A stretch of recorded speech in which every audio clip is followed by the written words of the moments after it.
আমি আপনার কাছে একটু জানতে চাই যে তথ্যচিত্রটা আমরা দেখলাম, এই যে বিএনপির সঙ্গে জামাতের ভোটের ব্যবধান প্রায় 4%, এবং আসলে এই ভোটের ব্যবধান আসলে মাঠের চিত্র কতটা প্রকৃত চিত্র এই জরিপে উঠে এসেছে কি বলে মনে করেন আপনি? ধন্যবাদ হাসিব।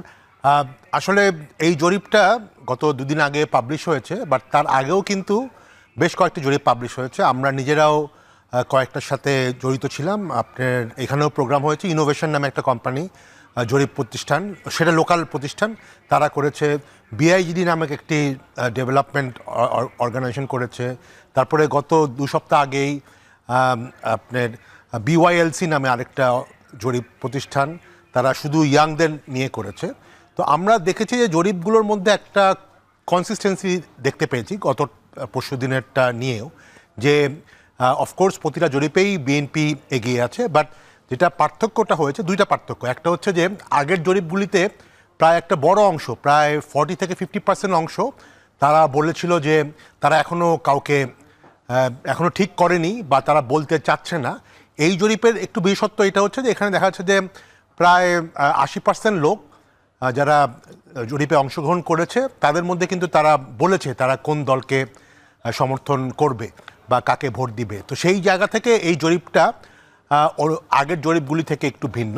আরেকটা যেটা আপনি বললেন যে আগের জরিপগুলোর মধ্যেও কিন্তু যদিও বিএনপি এগিয়ে ছিল, বাট এইবারের জরিপে বিএনপির সাথে জামাতের ডিফারেন্সটা কমে এসেছে। আমি যেমন যদি বলি যে গত ইনোভেশন যে জরিপটা করেছিল, সবগুলো ইনোভেশন এবং বিআইজিডি জরিপের সঙ্গে আপনি যুক্ত ছিলেন বা আপনার প্রতিষ্ঠান ভয়েস ফর রিফর্ম যুক্ত ছিল।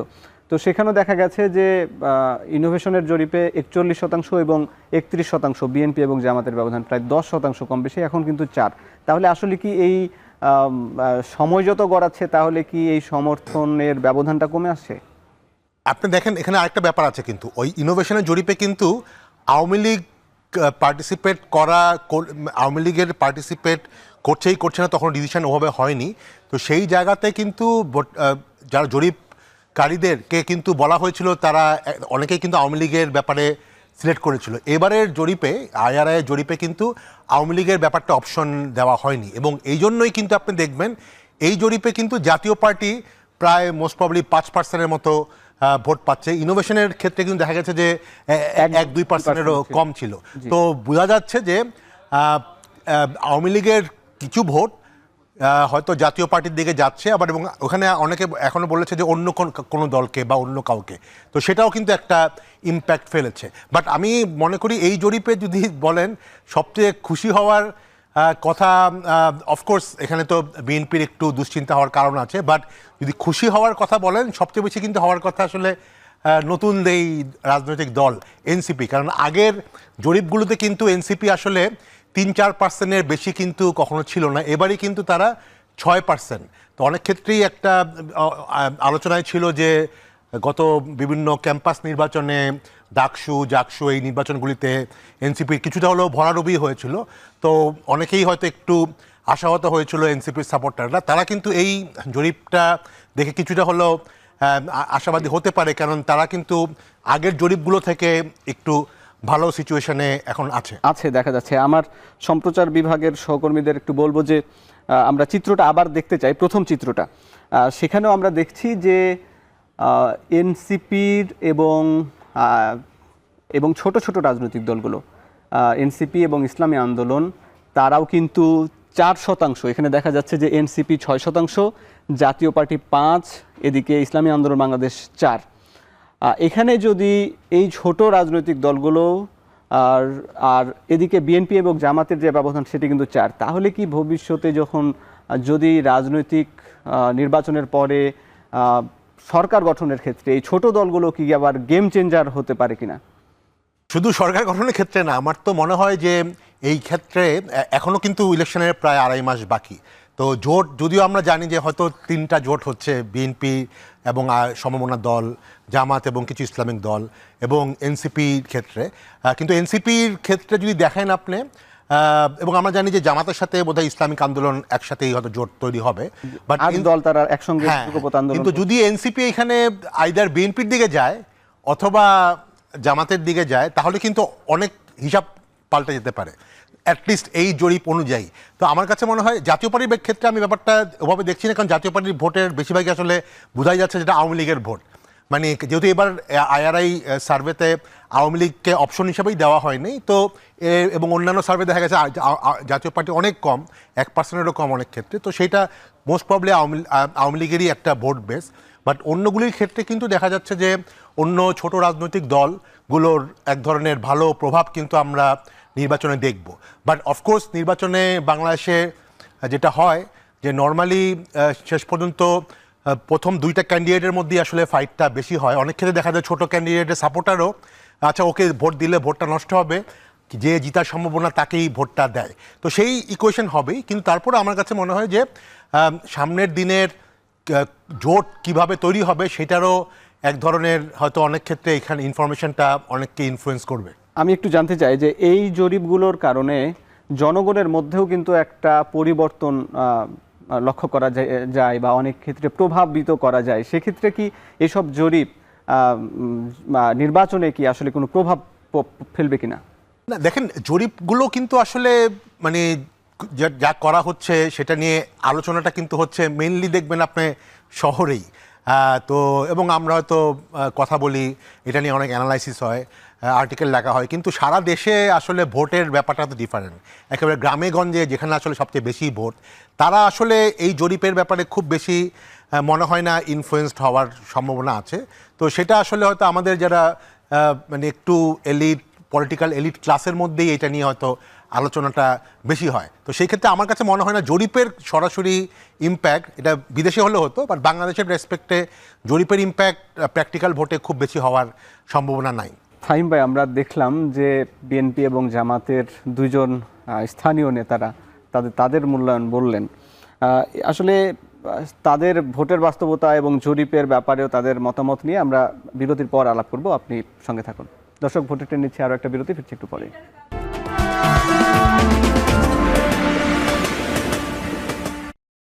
বিরতির পর স্বাগত। দর্শক, দেখছেন ভোটের ট্রেন। ভোটের ট্রেনের আজকের আলোচনায় স্টুডিওতে আছেন ভয়েস ফর রিফর্মের সহ সমন্বয়ক ফাহিম মাসরুর। আপনাকে আবারও স্বাগত। আমরা যে জরিপটি হয়েছে আইআরের, সেই জরিপের আরও কিছু তথ্যচিত্র একটু দেখে নিতে চাই। সেখানেও দেখা যাচ্ছে যে সেখানে মূলত রাজনৈতিক দলগুলোর যে পছন্দ বা কার্যক্রম পছন্দের যে চিত্রটা আমরা দেখছি, যে রাজনৈতিক দল এখানে জামাত ইসলামীর কার্যক্রম পছন্দ করে 53%, বিএনপির কার্যক্রম পছন্দ করেন মানুষ 51% এবং এনসিপির কার্যক্রম 38% মানুষ পছন্দ করে, ইসলামী আন্দোলন বাংলাদেশের কার্যক্রম 33% মানুষ পছন্দ করে। এখানেও কিন্তু দেখা যাচ্ছে যে বিএনপির চেয়ে জামাত ইসলামীর কার্যক্রম বেশি পছন্দ করছে, 2% বেশি। কিন্তু আবার ভোট দেওয়ার ক্ষেত্রে আমরা যখন দেখলাম যে জামাতের চেয়ে বিএনপিকে মানুষ ভোট দিতে চায় 4% বেশি। আসলে এই ব্যবধানটা কেন? দেখেন, আমরা কিন্তু সিমিলার একটা ট্রেন্ড আগের জরিপগুলিতে দেখেছিলাম, এবং এই ক্ষেত্রে এটা দেখতেন পছন্দ করে, আবার আপনি যদি দেখেন অপছন্দ করে, সেটাও কিন্তু আইআরআইয়ের সার্ভেতে ছিল, এবং সেখানে দেখা যাচ্ছে যে সবচেয়ে বেশি অপছন্দ বিএনপির কার্যক্রমের ক্ষেত্রে করে, তারপরে জামাতের ক্ষেত্রে। তো দেখেন, মানে আলটিমেটলি আপনি যেটা বললেন যে পছন্দ মানে করা, কার্যক্রম পছন্দ করার ভোটারটা কিন্তু এক না। ধরেন কথার কথা, একজন বিএনপির সাপোর্টারও কিন্তু বিএনপির কার্যক্রম অপছন্দ করতে পারে। সে হয়তো শহীদ প্রেসিডেন্ট জিয়াউর রহমানকে অনেক পছন্দ করে, সবসময় ধানের শীষে ভোট দিয়ে আসছে, খালেদা জিয়াকে পছন্দ করে, তারেক জিয়াকে পছন্দ করে, কিন্তু স্থানীয় পর্যায়ে অনেক কাজে হয়তো সে সন্তুষ্ট না। তো এই আলটিমেটলি এই জরিপগুলো কিন্তু অনেক ক্ষেত্রে মানে কাকে ভোট দিবে যেমন আলাদা প্রশ্ন করা হয়েছে, আবার স্থানীয় পর্যায়ে যেই তাদের কার্যক্রম সেটার রিফ্লেকশন কিন্তু এই পার্টিকুলার প্রশ্নতে হয়েছে। তো আমি কিন্তু একেবারে অবাক হইনি যে ভোট তারপরেও দেখা যাবে যে হয়তো পছন্দ করছে না, দলীয় এক ধরনের আনুগত্য থেকে কিন্তু সে ভোট দিবে। জি নিশ্চয়। এখানে আমরা আরেকটু জানতে চাই যে এখানে দেখা যাচ্ছে যে নিশ্চয় বিএনপি বড় দল হিসাবে এর আগে সরকার গঠনের অভিজ্ঞতা আছে, কিন্তু জামাত কিন্তু খুব বেশি ভোট পেয়ে আসেনি। যেমন ধরেন যদি আমি বলি 91 সালের কথাই বলি, সেখানে বিএনপি 30% ভোট পেয়েছিল এবং জামাত পেয়েছিল 12% ভোট। কিন্তু যখন 24-এর এই নির্বাচন একটা অভ্যুত্থান হয়েছে, তারপরে কিন্তু বিএনপি এবং জামাত যখন নির্বাচনী মাঠে, তখন তাদের ব্যবধান খুব কাছাকাছি। আসলে কি এখন মানুষের অভ্যুত্থানের পরে এই মনোজগতে পরিবর্তন আসলো, সেখানে ইসলামী দলগুলোকে পছন্দের ক্ষেত্রে এগিয়ে যাচ্ছে কেন? প্রথমত একটা বড় ব্যাপার হচ্ছে যে আগে তো সবসময় ছিল যে বিএনপি এবং আওয়ামী লীগ এইটাই মেন দুটা দল ছিল, দুটা পক্ষ ছিল। এখন কিন্তু এই ইকুয়েশন থেকে আওয়ামী লীগ সরে গেছে। হ্যাঁ, আওয়ামী লীগের যে সাপোর্ট বেস এখনও নাই তা না, আমরা কিন্তু বিভিন্ন জরিপে, এই জরিপে সরাসরিটা আমরা দেখিনি, কারণ প্রশ্নটাই ছিল না। আগের জরিপগুলি তো দেখা গেছে যে 15-20% আওয়ামী লীগের সাপোর্ট বেস কিন্তু আছে।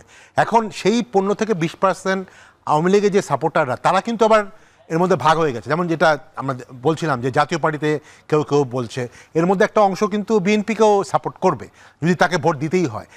অনেকে হয়তো ভোট দিবেও না। আবার অনেকে আমরা দেখেছি যে কিছু কিছু জায়গায় জামাতের ক্যান্ডিডেটরাও কিন্তু আওয়ামী লীগের ভোটের ব্যাপারে খুবই সিরিয়াসলি তারা কাজ করছে। তো আমার কাছে মনে হয় আওয়ামী লীগের যে 15-20% ভোট, সেটা কিন্তু এবার ভাগ হবে। সেটা আওয়ামী লীগের ভাগ হলো, কিন্তু আবার একই সঙ্গে বিএনপির বা আরও সাধারণ যে জনগণ, সেই আওয়ামী লীগের ভোট, যদি আওয়ামী লীগ মুক্তিযুদ্ধের চেতনা, রাজনীতি, 71 ইস্যু নিয়ে আওয়ামী লীগ এক আদর্শের রাজনীতি করেছে এবং এর বিপরীত রাজনীতি কিন্তু জামাত ইসলামের, এখানে কিন্তু একটি স্পষ্ট একটি ব্যবধান আছে আদর্শগত। সেখানে যারা আওয়ামী লীগের আদর্শ বিশ্বাস করে, সেটিকে লালন করে, তারা কিন্তু জামাতকে ভোট হয়তো দেবে না, কিন্তু তবুও জামাত এগিয়ে যাচ্ছে। আসলে কি কারণে? প্রথমত একটা কারণ হচ্ছে যে গত 15-16 বছরে আওয়ামী লীগের সবচেয়ে যদি বলেন সবচেয়ে বেশি অপারেশন বা নির্যাতন কিন্তু হয়েছে মানে পার্টিকুলারলি জামাত এবং এরকম ইসলামিক কিছু দলের উপরে। তো সেই ক্ষেত্রে তারা কিন্তু এক ধরনের একটু সিম্প্যাথি একটা তারা পেয়েছে, সাধারণ মানুষের কাছ থেকে পেয়েছে। এবং অনেক ক্ষেত্রেই কিন্তু আমরা জানি, যেহেতু পার্টিকুলারলি ভারতের একটা আধিপত্য ছিল বাংলাদেশের রাজনীতির ব্যাপারে, সেই ক্ষেত্রে কিন্তু জামাতকে লোকজন সবচেয়ে বেশি ভারত বিরোধী মনে করে। তো সেটার একটা বেনিফিট কিন্তু জামাত পাচ্ছে। তো সেই ব্যাপারগুলোর সাথে আসলে আরও অনেক ব্যাপার আছে। যেমন পার্টিকুলারলি আমি যদি বলি, গত 10-12 মাসে কিন্তু অনেক জায়গায় দেখা গেছে যে লোকাল পর্যায়ে কিছুটা হলেও বিএনপির তৃণমূল পর্যায়ের নেতারা বা নেতানেত্রীরা কিন্তু অনেক ক্ষেত্রে কিছুটা হলেও বেশি চাঁদাবাদির সাথে ইনভলভ ছিল, অনেক ধরনের সমস্যা হয়েছে। তো সেই জায়গায় জামাত হয়তো চেষ্টা করেছে লোকজনের কাছাকাছি যেতে, অনেককে তারা প্রোটেকশনও দিয়েছে। তো সেটার বেনিফিট কিন্তু তৃণমূল পর্যায় থেকে এসেছে। আরেকটা কথা আমাদের মনে রাখতে হবে যে বাংলাদেশে অফকোর্স রাজনীতিতে আদর্শগত ব্যাপার থাকবেই, কিন্তু মানে এইটা কিন্তু যত না বেশি আদর্শগত ব্যাপারগুলো আমাদের মধ্যবিত্ত শিক্ষিত শহরের মানুষজনকে ইম্প্যাক্ট ফেলে, গ্রামের মানুষজন কিন্তু আদর্শের সাথে সাথে তারা মানে ক্যান্ডিডেট কে ভালো বা ক্যান্ডিডেট কে বেশি হেল্পফুল, কে বেশি সৎ, এই ব্যাপারগুলোও কিন্তু তারা বেশি মানে তাদের চিন্তা ভাবনা বেশি থাকে। তো সেই জায়গায় যেহেতু দুইটা রাজনৈতিক দলই প্রার্থী আছে, মেনলি বিএনপি এবং জামাত, আওয়ামী লীগ তো সেখানে বেশিরভাগ ক্ষেত্রে এখনো প্রার্থীর প্রসঙ্গই আসতেছে না। তো সেই জন্য জায়গাতে আসলে লোকজনের এই অপশনটা ভাগ হয়ে যাচ্ছে। জি, আপনাকে ধন্যবাদ। আমাদের সময় একেবারেই কম, খুবই ছোট করে যদি একটু জানতে চাই, আমি আরেকটা তথ্যচিত্র সেটি আবার যদি দেখতে চাই, এবং সেখানে কিন্তু উল্লেখ আছে যে এই বর্তমান সরকারের প্রতি সমর্থন, যদি আমি দেশ কোন সঠিক পথে আছে কিনা, 53% মানুষ পছন্দ করছে, দেশ নিয়ে আশাবাদী 80%, সরকারের কার্যক্রমে 70% মানুষ সন্তুষ্ট। আমি যদি এই পয়েন্টে বলি যে এই যে দেশে আইন শৃঙ্খলা পরিস্থিতি, তারপরে অর্থনৈতিক অবস্থার এই যে মন্দা, সবকিছু মিলিয়ে কি আসলে মনে হয় সরকারের প্রতি এত মানুষ সন্তুষ্ট? আমি কিন্তু একেবারে অবাক হইনি, কারণ আমাদের যেটা বললাম ইনোভেশনের সার্ভেতে কিন্তু প্রায় 70% মানুষ আইদার সন্তুষ্ট আর মোটামুটি সন্তুষ্ট তারা কিন্তু বলেছিল। দেখেন, আমরা অনেক ক্ষেত্রেই আমাদের মিডিয়াতে বলি বা আমাদের যারা ব্যবসা বাণিজ্য যারা করছে, যাদের মিডিয়াতে ভয়েসটা বেশি, তারা কিন্তু বলে যে অর্থনীতি মন্দা আছে। নো ডাউট অর্থনীতিতে মন্দা আছে, কিন্তু অর্থনীতি কি একেবারে ধসে গেছে? আপনি যদি দেখেন রাস্তাঘাটে কিন্তু লোকজন কিন্তু কাজ করছে। এখন ঢাকার একটা বড় জিনিস হচ্ছে এখন যেটাকে ব্যাটারি রিক্সা বলে আর কি, হ্যাঁ, বাংলার টেসলা বলে। এখন কিন্তু যে আপনি যে কারোর সাথে কথা বলেন দেখবেন তারা কিন্তু অনেক ক্ষেত্রেই বলছে যে আগে আমাকে পুলিশকে চাঁদা দিতে হতো, পুলিশ আমাদের অত্যাচার করতো, এখন আমাদের করছে না। তো সাধারণ মানুষজন যে একেবারেই সরকারের ব্যাপারে খুব বিরক্ত তা কিন্তু না। এবং হ্যাঁ, কিছুটা তো আমাদের সবারই অনেক বেশি আশা ছিল। অনেক ক্ষেত্রে হয়তো আমরা সংস্কারের ব্যাপারে যেভাবে আমাদের মতো লোকজন বেশি চিন্তা করে, সাধারণ মানুষের হয়তো মোটামুটি খেয়ে পড়ে থাকতে পারলেই হলো, তারা এই বিভিন্ন ধরনের আইন শৃঙ্খলা যদি একটা লেভেলে থাকে, পুলিশের যন্ত্রণা কম হয়, তাহলে কিন্তু তারা খুশিই থাকে।